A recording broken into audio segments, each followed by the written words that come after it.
win. I'm talking about Tony Gwynn.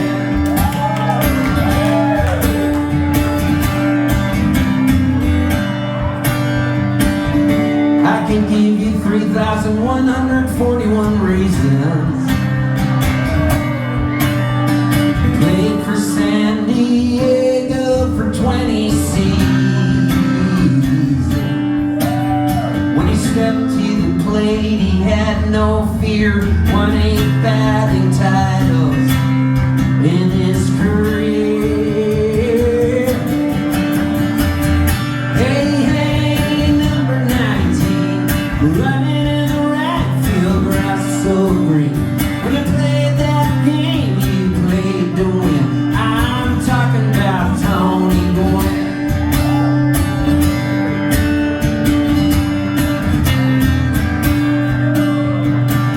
He lived to play the beautiful game, and my life will never be the same. He'd hit the 5-5 pole with the perfect slap, and the ball would fly out into the gap. Hey, number 19, running in the right field, grass so green. When you played that game, you played to win. I'm talking about Tony Gwynn. Dude, I was watching the All-Star game one year, and Tony Gwynn had just died, the great Tony Gwynn. And they didn't even mention it at the All-Star game. All they talked about was Derek Jeter's retiring. And I was so mad that they didn't mention Tony Gwynn. And rather than write a letter to the editor, I wrote a song for Tony Gwynn. And ESPN used this in the Tony Gwynn biop for the end credits song. That makes me so happy because years ago, Bruce Bochy was the catcher for the San Diego Padres. Tim Flannery played second base. I was still drinking back then, and I went to Milwaukee to see the Brewers play the Padres. And Tim Flannery brought me up so I could sit next to Bob Uecker.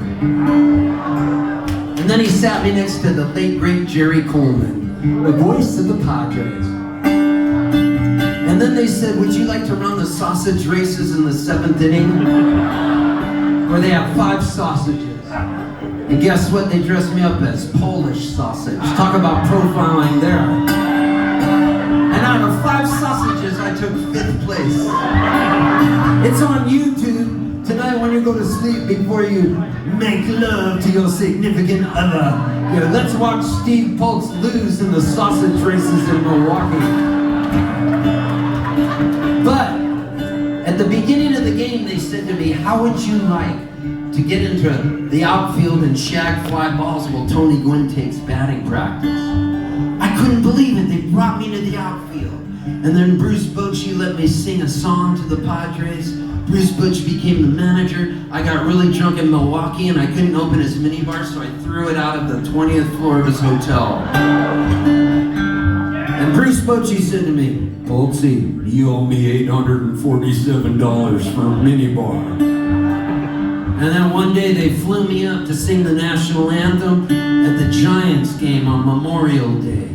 Barry Zito was pitching for the Giants, and he's a left-hander. They were playing the Arizona Diamondbacks. And before I walked out to sing the national anthem, Zito goes, don't blow it, Poltzy, and threw the ball right by my ear and whizzed it by my head. And then Bochy grabbed me before I went out, and he goes, hey, Poltzy, when you sing the anthem, don't do it too slow. We hate to sit through a long national anthem. And I said, okay. And then he goes, and don't get all Mariah Carey on it either.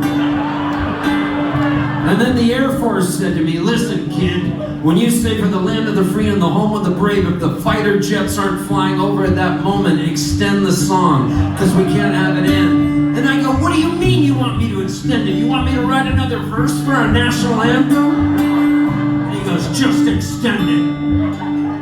So So I go out to the mound to sing. And they go, ladies and gentlemen, please rise and remove your caps. Singing our national anthem. He was born in Halifax, Nova Scotia. And somebody in the crowd goes, boo! And I go, why are you booing Canada? And then he goes, he lives in San Diego, California. And this other guy goes, Padres suck! And I'm like, oh my God, this is so hostile. So I get out and I sing the national anthem. I'm nailing it. And I get to the part that goes, for the land of the free and the home of the brave. But the Jets weren't there. And the guy from the Air Force goes, keep it going, keep it going, keep it going. So I just start going. I have my guitar and I don't know what to do, so I go.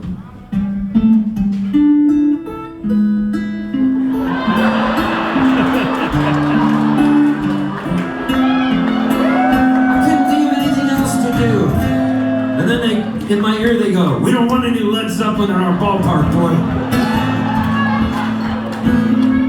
And then I go, I got CDs for sale over by the garlic fries.